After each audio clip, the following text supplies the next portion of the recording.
Hello everyone, welcome to English Shorthand classes. Exercise 19. Get ready for the dictation.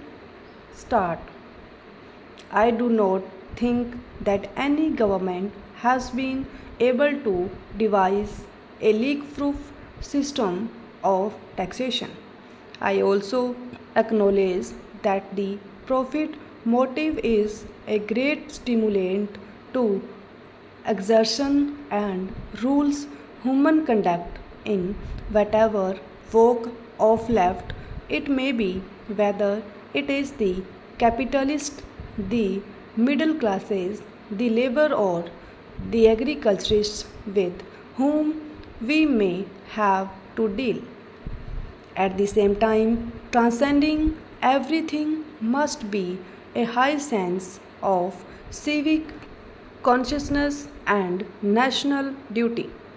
What would riches avail those who have hoarded wealth if the economic problems of the country remain unsolved and lead to chaos?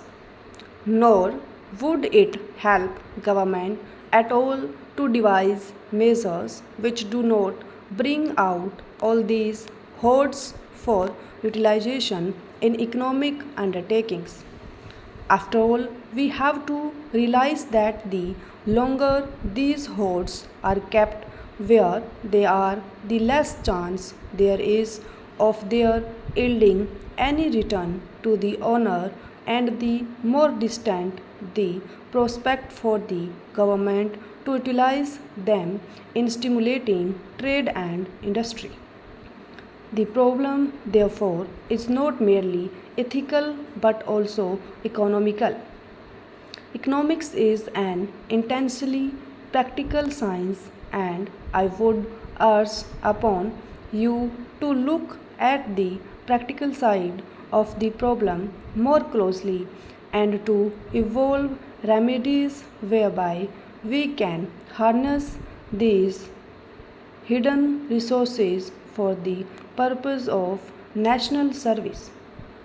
I have always maintained that it is the duty of every citizen who has talent, who has experience, and who has ability to give the benefit of these virtues to the nation.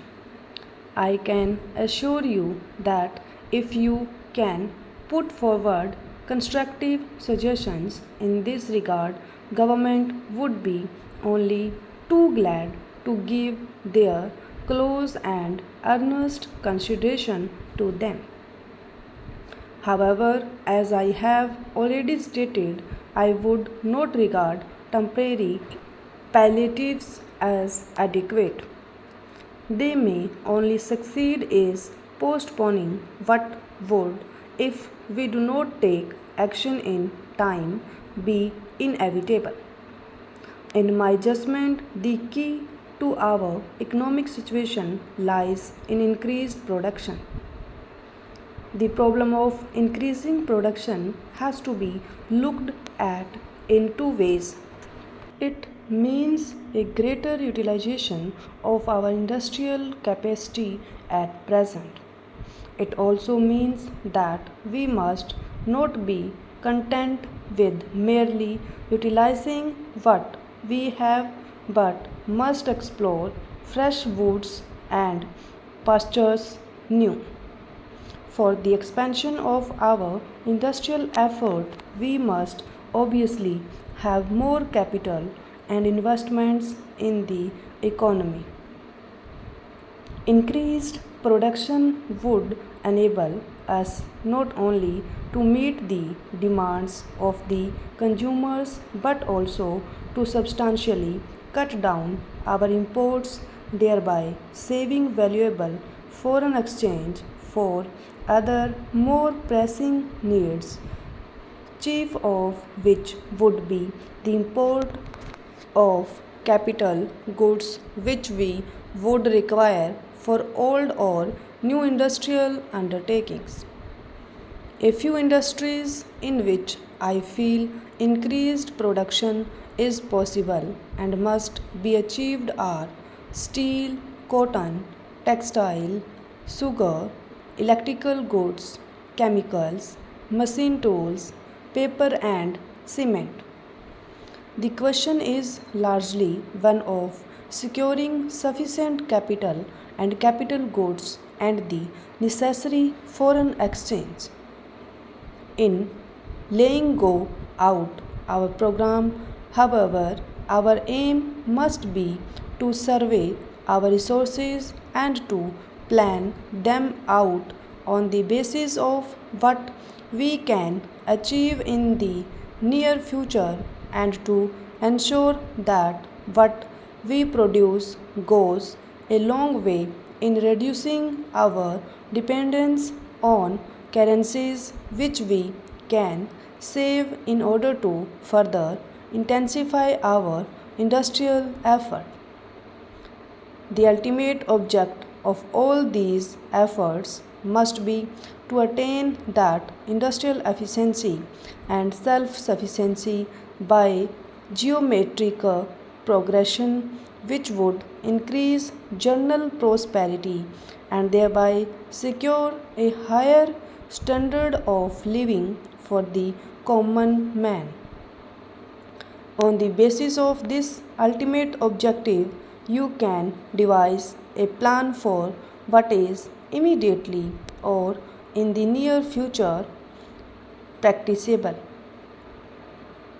Government, industrialists, and labor could then participate in a great national effort for recovery and reconstruction. I should now like to say a word to labor. No one realizes more keenly than myself what an important and decisive part labor can play in our great industrial effort. I know the difficulties that confront both labor and labor leaders. At the same time, I also realize the gravity of the crisis which faces us today. After all, in our lives, occasions come when we have to put up with difficulties in a spirit of forbearance and fortitude, hoping that as a result of our sacrifices we shall see better days. The foundations of prosperity are often laid on self denial. Today, when the nation demands sacrifices all round, let labor also make sacrifices and help others to do so. Let it be to labor's credit that it has taken the lead and shown the way. If others do not follow, the nation will know how to deal with them.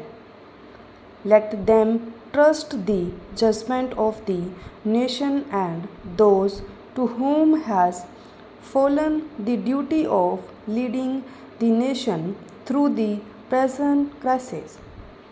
I can claim longer association with organized labor than probably many labor leaders today.